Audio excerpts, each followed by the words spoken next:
Welcome to Reclaiming Consciousness. I'm Elise Bassine, trauma and breathwork expert and creator of the Metamorphosis Method, the only methodology bridging the gap between spiritual healing and clinical trauma work. For many years, our consciousness has been hijacked by societal and cultural programming, religion, the media, and familial and ancestral trauma. In this podcast, you'll discover my unique perspective on trauma healing and how it is the gateway to fully reclaiming your consciousness. You'll hear stories and teachings that expand your mind as you discover how every relationship challenge, business block, or limiting pattern is an invitation to reclaim the parts of your consciousness you unknowingly gave away. Get ready to go deep. Now let's dive in.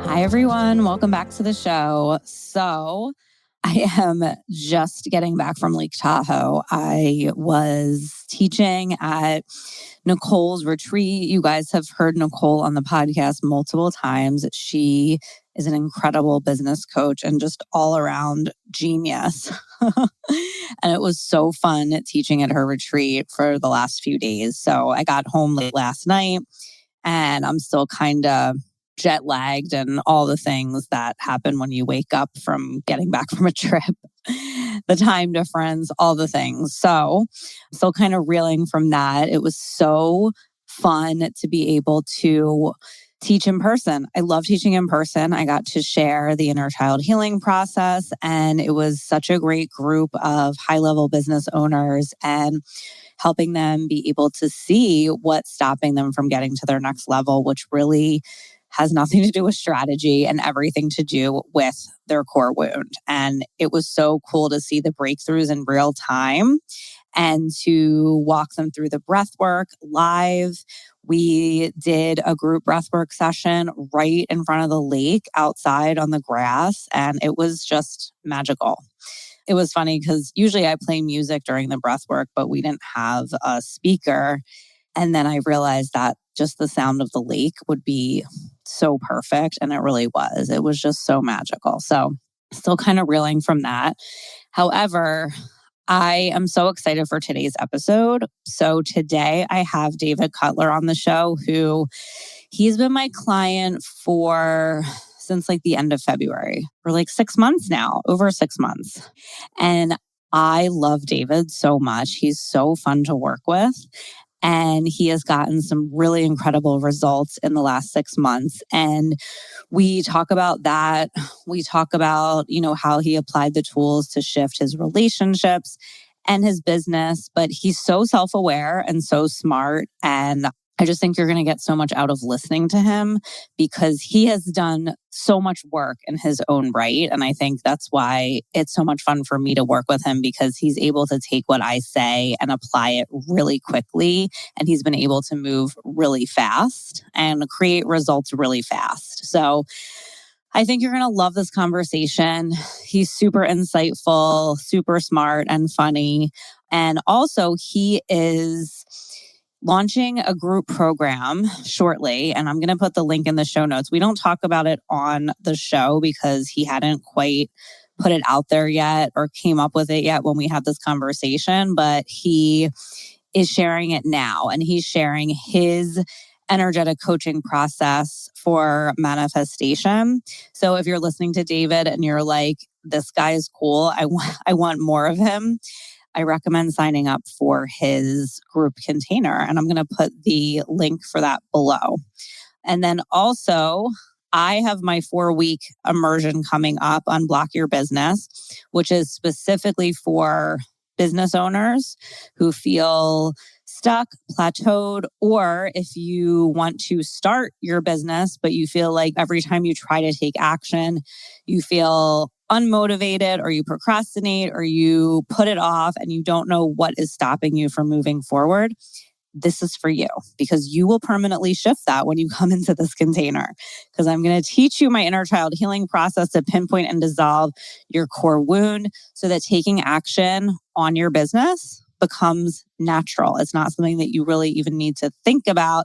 It just happens, because the only reason it's not happening is because your inner child, your core wound is coming up and telling you, that it's not safe and trying to prevent you from getting hurt again.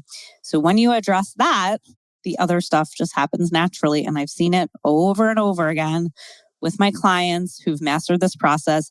They move so quickly. You guys heard Sage a couple of weeks ago on the show, and she shared her story of how she applied it.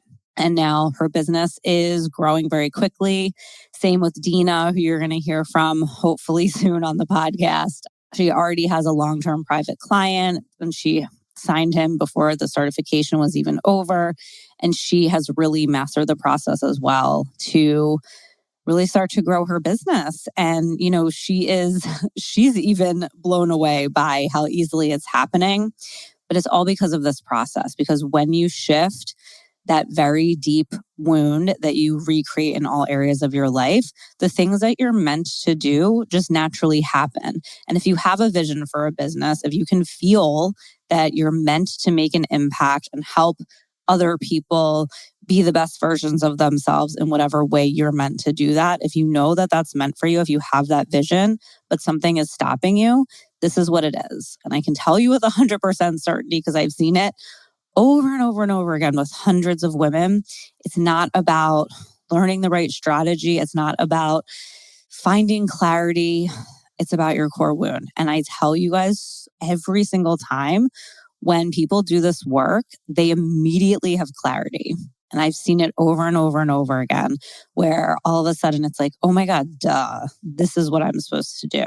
This is what I want. And you have such clarity and confidence around it that you just naturally move forward. So that is coming up in October, and I'm going to support you intensively for 4 weeks. We're going to have weekly calls plus the Telegram chat where you can ask me questions daily, Monday, Tuesday, Thursday, Friday. And I will support you in mastering this process to create a permanent shift in growing your business so that you can easily make money doing what you love, because that's what it's all about. Without further ado, please enjoy the episode with David. Check him out, follow him on Instagram. And if you want to learn his amazing manifestation process, you can click on the link below.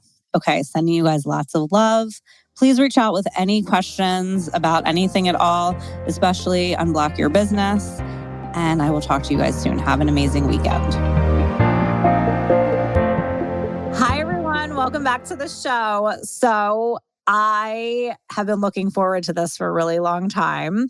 Today, I have client and friend and all around just incredible human, David Cutler, with us. And I know we're going to have such a great conversation, mainly because there's been so many points during our time together where we're talking and he says to me, I feel like we're on a podcast. So I know it's going to be good. So David, welcome to the show. Thanks for having me, Elise. I feel like you said that to me so many times. And I'm like, eventually you will be on the podcast. So, yeah. Okay, so let's just start out. Can you just introduce yourself and a little background, and then also going into what made you want to start working with me? Yeah, my name is David Leon Cutler. I am a New Yorker, and I like to say I'm a musician, a yogi, and I run a coaching business, or I'm a coach or something like that. So I started doing like inner work and stuff like that at a pretty young age. I think through music and also through the martial arts, because those are like inward, like oriented activities. Yeah. And then you have to like unpack yourself to get good at things like that. So I think I got into the habit of it. And then in college, I started meditating and going to therapy and stuff like that, learning about like different therapeutic modalities and stuff like that. And then later in my 20s, I started to feel like my subtle body and get into more yoga and stuff like that. And then in the last 10 years or so, I've been figuring out how to help other people do the same thing. The first step I did toward that was studying energy work. I've studied a variety of modalities at this point, also Qigong. And then I went to school for massage. I worked as a massage therapist for like 4 or 5 years. And then I think my favorite part of doing massage has been the intake, where I talk to people. It orients them around my point of view, and then I can do body work like with that in mind. But I find that I'm probably helping them just as much through talking than anything else.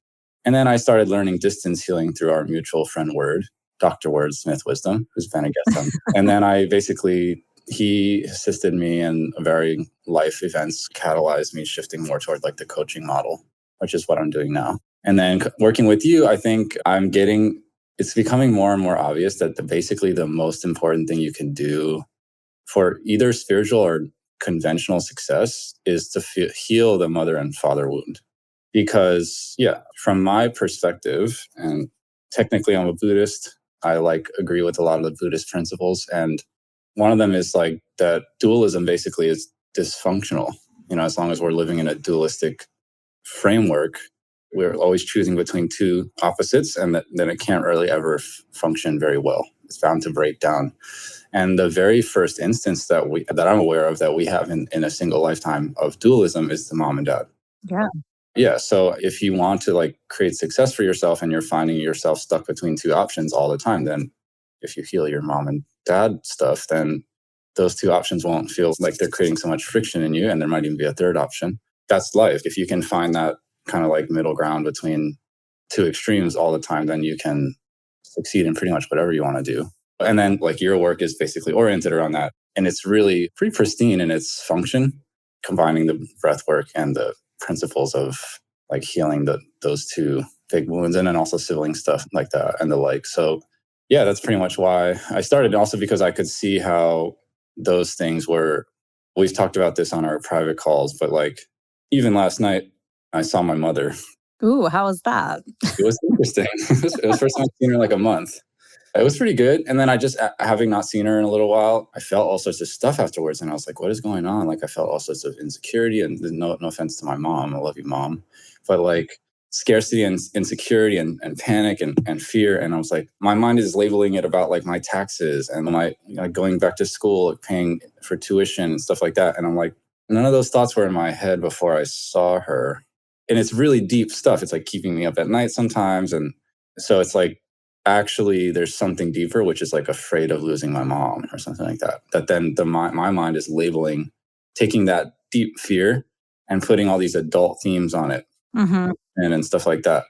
And that I've found that when I try to just tackle the tuition theme, or I try to just tackle those sort of more superficial layers, it doesn't really work out so well. That panic doesn't go away. Yeah, vice versa. When I actually resolve that deeper level of insecurity, then a lot of those things don't really matter, or they'll just resolve themselves. Totally. And the other thing I just wanted to add to that, obviously the fear of losing your mom is something we've processed a lot. So now you're super aware of it. So even stepping away, you are able to see oh, this is actually what this is, instead of you then freaking out all night about your taxes. So that in itself is a huge win. But then the other thing I just wanted to add to it is, remember I was talking about when I was in Spain with my mom, I became hyper aware of when I enmeshed with her energy, then it was all of a sudden those thoughts were coming back that were hers, that you identify with or whatever. And I feel that kind of thing happens too when you're in their presence, is you enmesh with that energy again. You start to identify with parts of her that you used to think were yours, but now it's her. Yeah, totally. I almost don't know it's her as it's going on. It still feels like me because there's such old mental frameworks. But then just bird's eye view, zooming out, being I didn't feel any of this before I had dinner with her. So it's not her fault or something, but still at the same time, that's the X factor. Exactly. So let's go into that a little more around, because I feel for you, and this is kind of true for everyone, there was kind of two main ways that this stuff was impacting you. It was your relationships, romantic relationships, and then business. So how would you say it was impacting those things? And then we'll go into how it shifted. I think the main thing is I had this whole realization that money is feminine because of the word. It has the word mon in it, which is moon. Oh my God, I say it's feminine too. I think a lot of people think it's masculine. And I see how it's masculine, but I remember at one point I was I feel it's actually feminine. Yeah. The word is moony. Yeah. So that's all to say relationships and then money stuff. It's about wanting to receive care from an external source. Yes. I.e. your mom.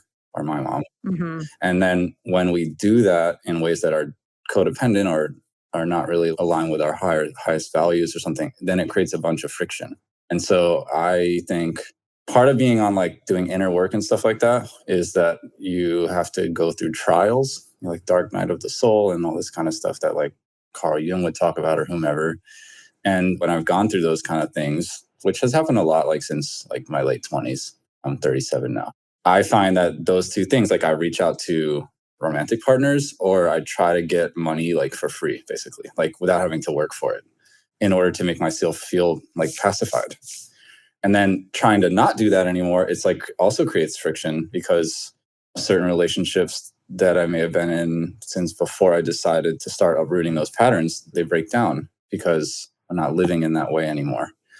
So that's an interesting learning process. And then, yeah, with the business thing, I think the other side of that is basically if I'm not going to outsource care and support, even whether it's material or physical, in a way that's like codependent, then I'm going to have to become more powerful on my own. And then that also creates a bunch of sort of friction because it's like I've not been living in powerfully. So then the world around me hasn't adjusted to me being powerful.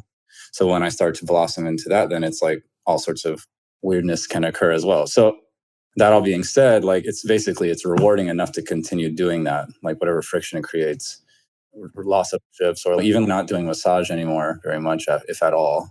Just for a while, I was working at a massage studio because it was like a mom. It was like a place I could go in. It was like a womb. I could go in there and do the thing and come out with money. Now I'm not doing that. I have to create it for myself. There's a bit of like a teenagery wishing that I didn't have to do this much work or be this responsible or something, kind of like Peter Pan or something. But other than that, it's incredibly rewarding to go that route. It's making me think of like when we first started working together, I feel like one of the first things I noticed was that there were so many things that you were doing in your life because you felt like you had to, for like all of these different reasons why you felt like you had to, but that you actually didn't want to. Or there was some kind of, I kind of want to, but I don't know. And there was a lot of that energy around a lot of the things that you were committed to. And now I feel like that's not even like a thing anymore. Like I don't remember us talking about that like in a really long time. I want to know from your perspective, like what was that? And then what was the shift? Because it's just like one of those things where you don't even realize it, but then you look back and you're like, oh yeah, I did do that. And now I don't even think like that anymore. Yeah, that makes complete sense. I think it's maybe about like approval or something, like an exchange of, in order to feel safe, I must garner XYZ from some sort of external source. Like it's like a barter.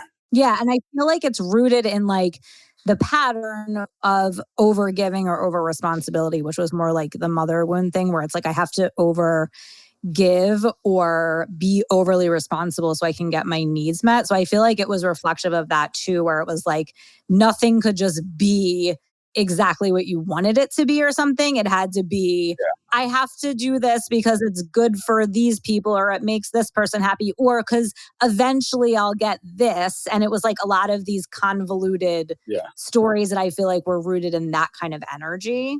It's still there like a teensy bit for me, but it's more like it used to be like 80-20. And I was like a B student in high school, so that makes sense. But now it's more like 97-3 or something. Not in complete ultimate control of my world just now, but the degree to which I feel like I have to like overgive. I mean, at the other side of this is I'm starting to enjoy. The more that I heal that wound of overgiving, I actually enjoy generosity. Yes. Which has really been really cool.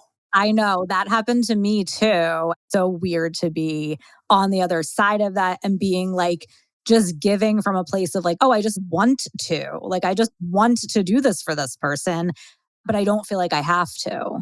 Yeah. And that's what like all the spiritual books talk about, right? Like, help your neighbor or whatever. I have a friend, they were like, if you had too much pizza, the first thing you would think about doing would be to give it to your neighbor, you know?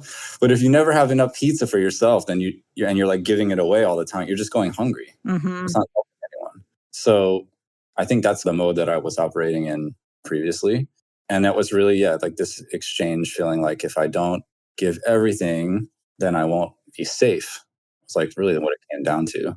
and stopping doing that. So there's always a little bit of a, oh, we're really getting on this ride. The roller coaster is going up. What's on the other end of that plateau? But it's just been worthwhile every time, such that at this point, it almost feels exciting instead of terrifying.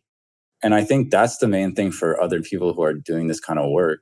You're going in blind, ostensibly, because you've never been the version of yourself that you're trying to become. And so you have no reference point. Even if people around you are living in their prime and stuff like that, you've never been your version of that for you. So I always tell people, like clients and stuff, that like we'd rather stay the same and be dysfunctional than change and up level, because we're just so habituated toward comfort. Mm-hmm. Even like improvement is like fucking terrifying. Sorry for cursing. Oh, don't be sorry. We curse. I don't know what the rules are. No, we curse. It's okay. Well, no, I kind of wanted to go more into the mother wound thing, because I feel like you did such a good job taking the tools and making them your own. I feel like you're really good at that. And then also, I think you were really willing to dive into the deep end as far as like feeling the uncomfortable emotions, which is also like one of the hardest things for people. So maybe speak a little bit into that, how you applied the tools, and then how you were able to go deep into the fear and all of those things so you could really shift the pattern quickly. Yeah, I think it's like years of practice, years of meditation experience and stuff like that. And then me realizing like that I wasn't breathing, like I wasn't really breathing correctly for a really long time. Or at all. There's like diaphragmatic breathing, that different sort of systems like that are more Eastern frameworks talk about, like breathing particular ways, breathing into your abdomen. And then there's just like not breathing at all, which I think is a lot of what was happening for me at certain points. And I was trying to do all this energetic stuff. And then the realization happened that basically I wasn't breathing. So that was a big thing for me. Yeah. And then doing the breath work in tandem with the thematic, intentionally like using the breath. Because basically I got to a point, my main thing was energy work / qigong and / yoga, like for a really long time. And I got to a place where the wound was so activated, anytime I tried to adjust it energetically, that I would just go into like a sort of freeze state. Mm-hmm. So then basically all the things that I need to do energy work on myself for, if I don't breathe first, it just like creates chaos. So that was the main thing, because there's such deep wounds and they're so early. It's like basically conception to age 2 or 3 for me at this point. Yeah. That trying to like do it with psychic surgery on that part of myself, it sort of just freaks out my inner child so much that they go into a panic, and then I just have to breathe, which turns out it's been really helpful. And I was thinking about this too, like, especially at the retreat when Word was teaching like the energetic stuff. And then, people are talking about how do you remove blocks, or what if you cut cords and they keep coming back? And like, in my mind, I'm like, that's where the inner child work comes in, right? So like, yeah. How do you feel like that was helpful in being able to address it through that lens? Because I feel like we really were able to very quickly identify this part of you that was continuing to replay as like the overgiver in all of these situations. And then I feel like you were able to address that like through the breath work and feeling the feelings, and then really be able to shift it almost completely. Yeah, pretty close. Just clearing out the last little bit. Yeah, I was thinking, not to be tangential, but when we were talking about the overgiving, like the ratios, and how like the last 10% or so is like the most intense. Yeah. It's like almost like the first 90% is equally intense as the last 10 or something like that. As you get closer to the end, it just gets more kind of crazy. But yeah, to your question, I had this insight. I was working with Word last summer, and he was also like, you're not breathing. So what's been happening for me now is like, there was a retreatant on the retreat that we were on. They posed the question, this thing keeps happening. Like I clear the cord, or I delete the contract, or I do whatever, and then it keeps coming back. And then they're like, why? And it's like that, because there's a identity. It's almost, I think of it like a shape, almost like a negative shape, like a Lego or something that something can hook into, that like is just one real mental construct, but very, very early. I don't know, at 2 years old, I took on the belief that if I wasn't like 100% transparent with my mom about literally everything in the world, like no privacy at all, I wouldn't survive or something like that. Then that as an adult creates this weird nook for like certain types of relationships to come into my life, or certain patterns to express themselves, or like patterns of lack or codependency. And I can do energy work on that stuff because I can feel chords that are like expressions of that, or I can look for agreements that are expressions of that, or something like that, or whatever else. Or I could just try to dissolve that. And that the potential for that shape to arise will just be like done. And then that's the other thing, is that most of it at the end of it all these fancy techniques that we use, if you just feel everything, a lot of it dissolves on its own. I'm kind of at a point, not to like boast or something, but where like I often will just recognize something, and the recognition of it will make it disappear. Yeah, for sure. I think once you get to the point where you really understand the deeper puzzle pieces of everything. And when you say like the place that the Lego fits into, I think of that as a wound, right? Or an unmet need. Yeah. So when we address that and we know the implications of it, and you felt the feelings of it, then it's like you can get to the point where, yes, you just have to acknowledge it or recognize it. And just in that, then the acknowledgement is all that's needed to create the shift, because you've already done the deeper exploration and you felt the feelings. But I wanted to go into more to like how your relationships have changed, because when we started, you were in a different relationship, and that's really shifted. And I think that's one of the biggest things I want to highlight, because there's been a huge shift in that area. And I know you know it, but like just from an objective point of view, the way you were showing up in relationships with like romantic partners when we first started to now is like wildly different. So I'd like to talk about that, if you don't mind. Go. Sure.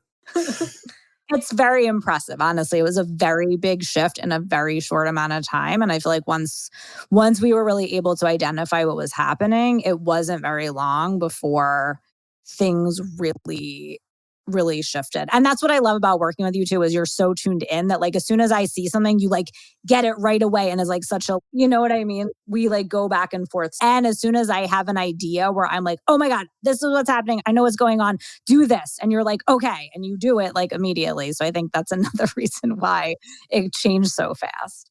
Yeah. Okay. So a few things. First thing that came to mind is just for like your audience, or for me to state, because I feel like it's understated. And we talked about it, I think, yesterday. Physical contact, and this, I don't know if this is just me, my sort of interpolation, but like I feel like after the pandemic, just contact for human beings has decreased, and hasn't actually risen back up, for me at least. And maybe just socially, I'm not quite sure. With all this stuff that we're doing, like physical contact, and then thereby like physical intimacy, is very, very useful and very important. Kind of on the same level as like food or something. Also, is that regulation piece. Yeah, totally. And I think in my overgiving thing, I would trade dysregulation for physical contact a lot. For the sake of being in physical connection with another person, I would come into contact with dysregulated people. And I myself was dysregulated to a degree. And this idea of co-regulation was really foreign to me until Word introduced it to me like last year. I didn't even know what it was. In essence, I know what it is. Like we all know. We just want hugs. Yeah. And also I think as babies, it really starts as babies when you need your mom to regulate your nervous system. That's why babies want to be on their mom's chest all the time, because they don't have the ability to regulate themselves on their own. So they need that co-regulation. But then also if you didn't get that as a baby to the degree you needed it, then on some level your body is still wanting that and still needing that. And I think even if you did get it, you still are wanting that or needing that. It's healing. Yeah, totally. So that being said, I think another big thing for me was tried to save my mother growing up, whatever degree I was aware that I was doing that. And then feeling like I needed, I don't know if it was conscious or unconscious, but like that somehow my love for a romantic partner would be almost intertwined with them needing my help. Yeah. And then if they didn't need my help, like the relationship would break down. Or if I came more into a sense of like interdependence instead of codependence, and realized that I was overgiving, then when I would reduce my level of like care, for lack of a better term, not that I didn't care, but that I would just not feel the same like materially or energetically, because it just felt like I was overgiving it to begin with, and I would just start to pull that back. Then the relationship would also break down. And then every time that would happen, I would feel like I was losing my mom. So that was like the biggest thing. So then it's like that makes it equally terrifying to try to let go of those sort of less than ideal relational dynamics, because if every time you try to do that, you feel like you're losing your ultimate caretaker who created your physical body and all this other stuff. And so, like, the seesaw of that, doing it, freaking out, breathing through it, doing the energy work, doing whatever, like re-engaging until like eventually there's a transformation. Relationships transform. It turns out that when you change inside, your external world changes. Like almost like irrefutably, like it can't not happen. And it happened pretty quickly. Like it was like all of a sudden, like the circumstances shifted such that that relationship was not a thing anymore. Yeah, yeah. And almost free of drama. Objectively, it felt very drama free. There might have been like a few moments of drama, but like overall, I feel like it was very like smooth sailing. Yeah, a lot of it felt like circumstantial to me, at least. And then that opened a whole new side for me to explore, which has been like more, I guess, being on my own, and then also being in types of relationships, romantic and otherwise, that I was in a very spiritual partnership on and off for 5 years ish. And so it was a standard to do almost oversharing became like a standard. And then to come into relationships with people that are like strangers, they're new to me or I'm just meeting them, and to discern what degree I want to share about like my internal world and all this stuff. Whereas before, because of the overgiving thing and because patterns around like feeling like I had to have this ultimate level of transparency in order to receive care, I would just blab everything as soon as I met, which I still do a little, but it's like maybe it's a little more charming than it used to be or something. I don't know. So I remember the one day where I'm like, listen, your assignment is any girl that you talk to, you're not allowed to tell them anything about your process or your inner world. And I remember that actually shifted something because, and not to say you can't do that fully, but it's like just giving you that lens to look at it through, I think was really helpful. Totally. Yeah. And then finding my edges around that where it's like, there's a way in which I can just share about my life that doesn't feel like I'm like inviting the other person to take care of me. I didn't want to be like a mime. But yeah, no, it was huge for me. And it still is. It's still a process that I'm in. But what it's done is allow me to really feel like preserve a level of sort of autonomy over myself. And then also give from a place like we talked about, like of more of a full cup, like giving from a place of overflow instead of giving in order to like get fed. I mean, for a long time, I felt like a dog or something, waiting to be fed, you know? When you have really profound connections, I think that that's okay a little because it's like, wow, that was really amazing. But in general, coming in and out of frequency or like connection with another person, or, you know, you meet new people and you don't like move in together right away. So Yeah. there's still a flow of I'm myself right now. Now I'm with this other person or whomever it is that I'm going to be around, whether it's friends or romantic partners or whatever, and learning to remain myself, not give away my identity or something like that, and still be in connection. It's all pretty much new for me. And I want to talk about this because I think that after that shift really happened, I think a lot of our work has been about living beyond the pattern. And first of all, there was a lot of emotion that came up just with that. And I think in the very beginning too, it was like, I feel this underlying guilt, or I feel like I'm doing something wrong or whatever. And I think that's a really important thing to highlight because I think that's what can hold people in doing the same thing over and over again, is because if they try not to do it, all of this guilt and shame comes up where you're just like, I feel like I'm doing something wrong. And then it pulls you back into going back into the pattern. But really, operating beyond the pattern is just going to bring up whatever emotions were holding that in place. Right. That was the first thing we did, is like, every time it came up, no, this is just because you're operating differently. Like, just feel it. Yeah. And your whole friendlies analogy. Oh, yeah. The bottom, the happy ending Sunday.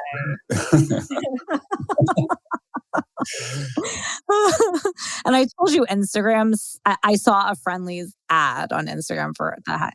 It said something like, do you believe these still exist? Or you didn't think these still existed? And then it was like a picture of a happy ending Sunday.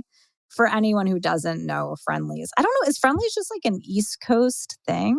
I used to go upstate for the summers, and there was a Friendlies right before you got on the thruway. And it was like, Yeah. it would be like when the summer was over and we were going back to Manhattan, we would go to the Friendlies, and I got so excited every year. And I haven't eaten there in 20 years or something. I know. Who's eating there? I think they had them in Florida too, though. Anyway, it's like a diner type place, but they have these like kids Sundays called Happy Ending Sundays. And at the bottom of the Sunday is either M&Ms or Reese's Pieces or like both. I can't remember which one.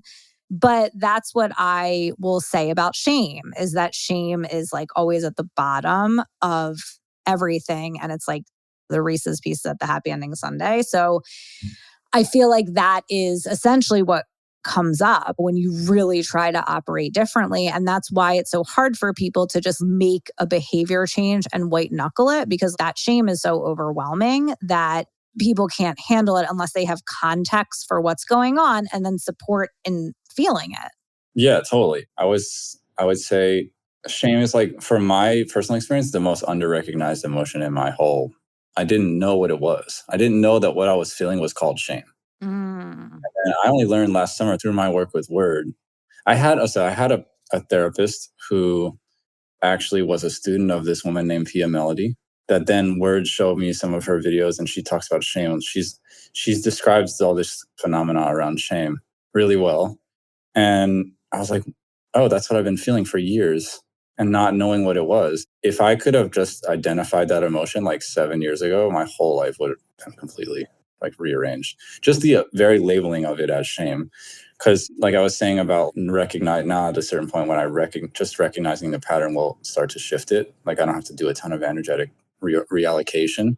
It just starts to dissolve just through recognition. I think with any emotion, any strong emotion, if you can label it objectively without being attached to like shame is bad or shame, this is just shame, just the way that it's just like the color red, that starts to then disentangle that out of your system. Just the mere labeling. Oh, for sure. Yeah, I never had a label for that emotion until like a year and a half ago.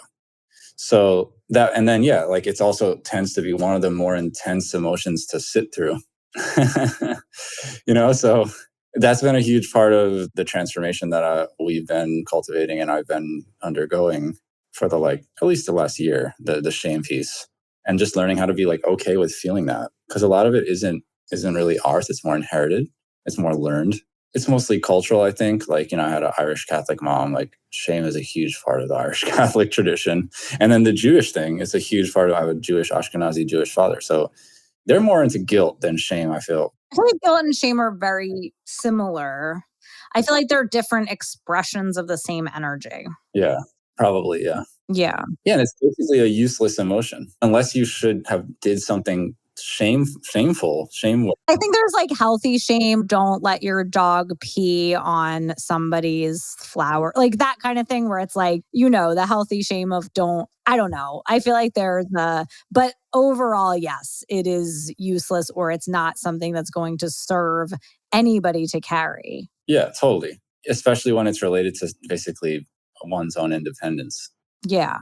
It's like, if I decide to be an autonomous human, I shouldn't be made to feel bad about it by myself. No one's making me feel bad, but it's just this inherent sort of like shame waiting to sort of rear its ugly head, for lack of a better term. I feel like your friendly Sunday analogy is happy ending Sunday is perfect. Every level of autonomy that I increase is immediately followed by shame. It's like predictable.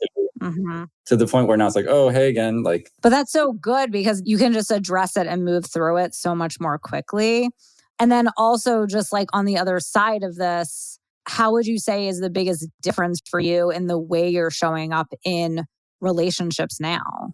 I'm much more excited to play the role of like not caretaker, but like caring about someone, like proactively, either through material giving. I mean, I know with dating, there's a lot of stuff around like the sort of masculine, feminine, like who's paying for what, that navigating that, like, and in New York City, and there's a kind of a more, my friend calls it 2025 approach to dating, which is like, it's not always so obvious. Like going Dutch is a big thing, but still energetically, there's a way in which there's a duality, and then you can play into the duality, and it can be like a dance, or it can feel like a chore, like, oh no, I have to pay for everything or hold every door open. So I really feel like the functionality of like chivalrous behavior has gotten like more like fun Mm-hmm. and exciting.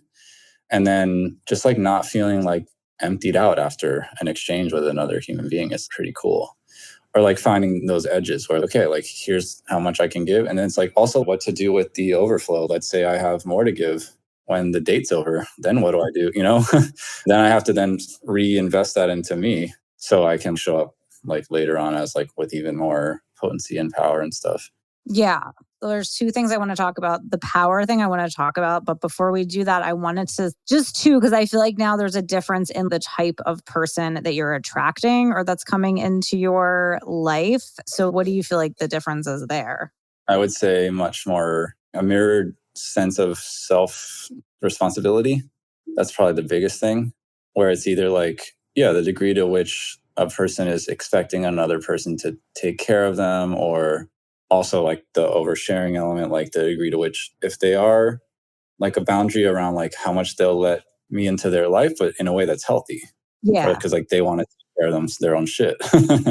And that feels like self-responsible. And not to say that like other people have been like irresponsible or something, but it's just more of a mirror image, I think, of my own sort of like what we talked about, like basically just trying, at least deciding to not overgive, not overshare, not get other people involved in my shit, such that when I meet them, they're not overgiving, they're not oversharing, they're not getting me involved in their shit.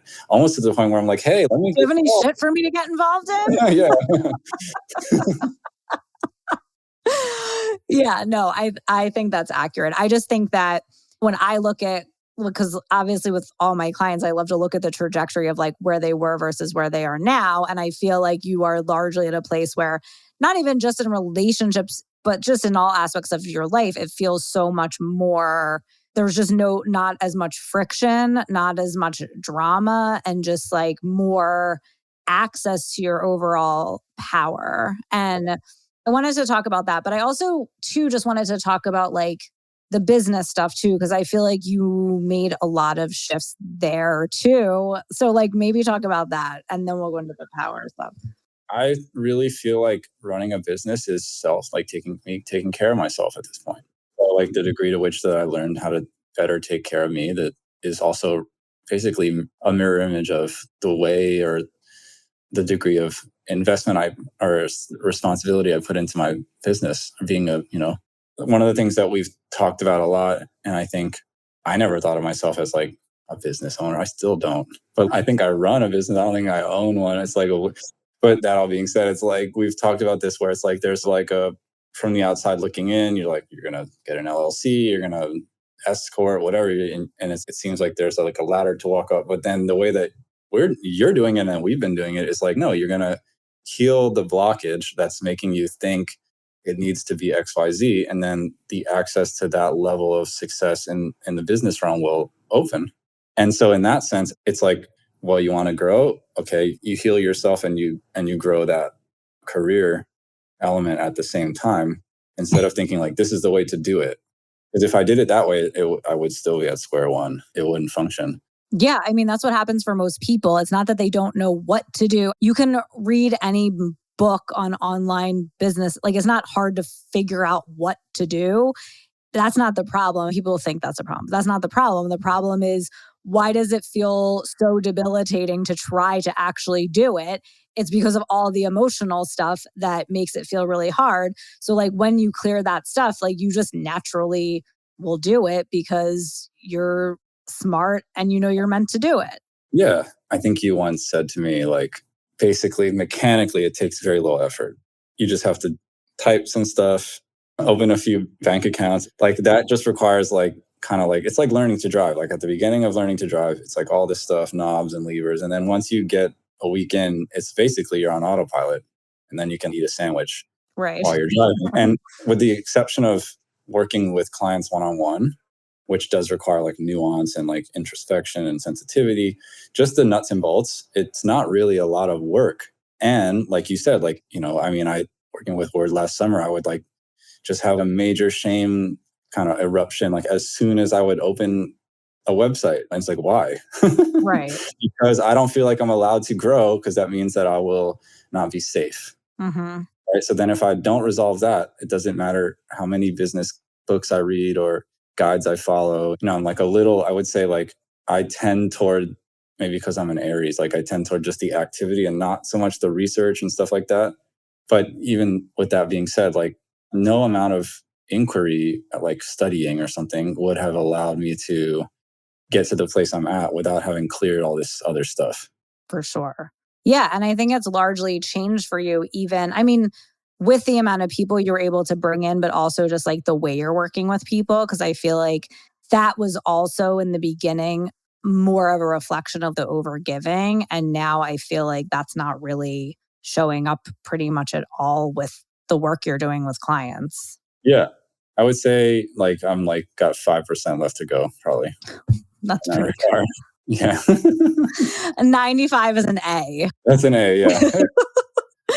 Okay, so before we're done, I really want to talk about, because I feel like we obviously work together virtually. You did come to Philly for the thing I taught in March, so we've met in person. But we obviously had a lot of time together in Mexico, and we did an in-person session, which I felt was really powerful. And I was so jazzed on it because I just felt like I was able to really see something within you and create this shift that I feel like it could have taken me another month or two to figure out if we were just doing this virtually. So I wanted to talk about that too. And just kind of like your take on that whole experience and how things have shifted for you from there. Yeah, I would say a couple things. This, just to backtrack a little, because this just popped into my head and I wanted to express it, which is in the running the business and like all individuation and all this stuff. I forget the context, but part of it is about learning to love yourself such that you don't need other people to take care of you, because it's not going to make sense. Like if I explain our method, the method that you're doing with me helping to run a business, to like someone who like at NYU or something who's like getting a business degree, it would not make any sense to them. And and there's an element of like, I had a friend, he's like basically 4 or 5 people combined understand like 20% of me. Like the more you get into the individuation element of growing up and then becoming like a worldly person who's self-aware and self-empowered and like self-responsible, the more it's going to be an individual path. Yes. That doesn't make sense to other people. And that doesn't matter. But that's like a big hiccup to get over. Oh, for sure. Like there will be very few people who understand you. I think once you are in full acceptance of that, then like the world reflects that such that even if people don't understand you, they still respect you and they're like, cool, like she's doing things over there. I don't really know what the hell it is, but like I respect it, you know? Yeah. Yeah. And that makes total sense to you. And who cares if it doesn't Yeah. make, we want to make other people feel comfortable. But at the end of the day, like if it works for the individual, it works. Yeah. And it really is such a singular path. Like I always tell people, like, yeah, you can learn all this business stuff, but like at the end of the day, you have to find your own way. It's the same with the tools, like the inner child healing process. It's like you have to take that and make it your own. You have to be willing to take knowledge and synthesize it and get curious and try things and fail and figure out your own way. Totally. Yeah. Yeah. So I just, sorry to be tangential. I just wanted to like. No, that's important. But then, yeah, in terms of the breathwork session we had, I would say the main breakthrough that we had was like relabeling, like / we had been calling panic. This has happened to me in several instances in the last, I think, year or so, maybe a little longer. And from the perspective of a body worker or something like that, there is like a residue.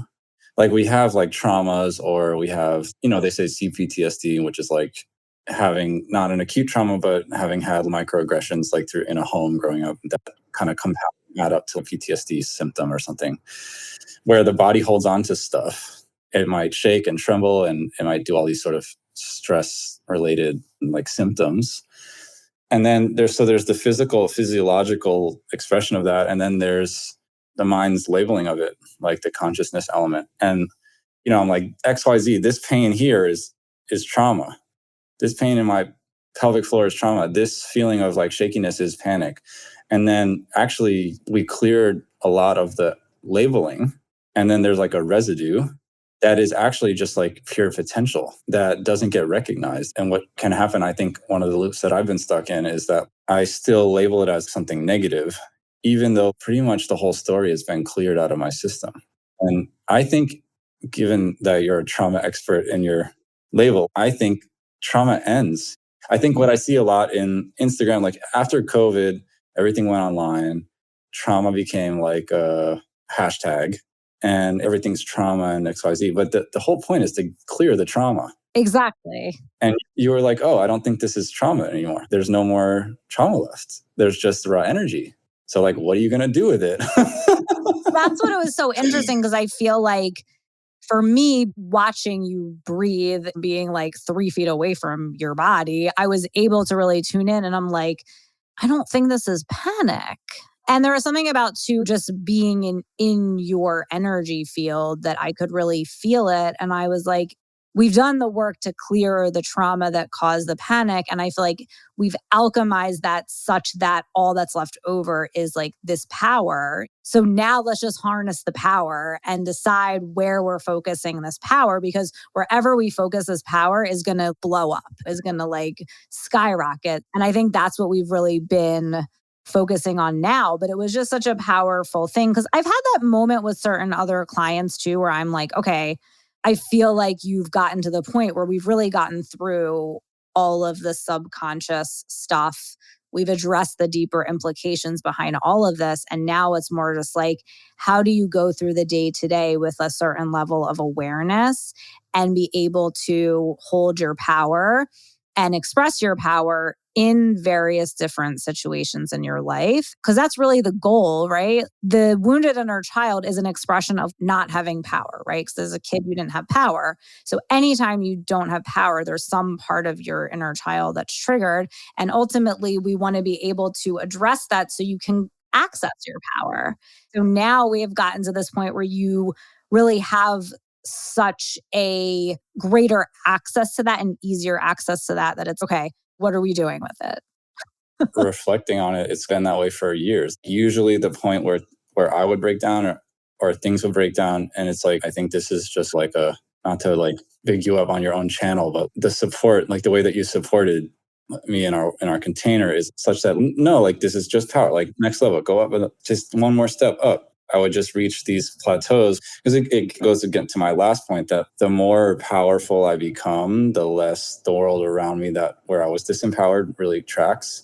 And then like I'm alone, or which is a big part of the process, healing process or individuation or whatever you want to call it, is that basically letting go of old social constructs, social norms, things that held you in place with an identity that's no longer useful.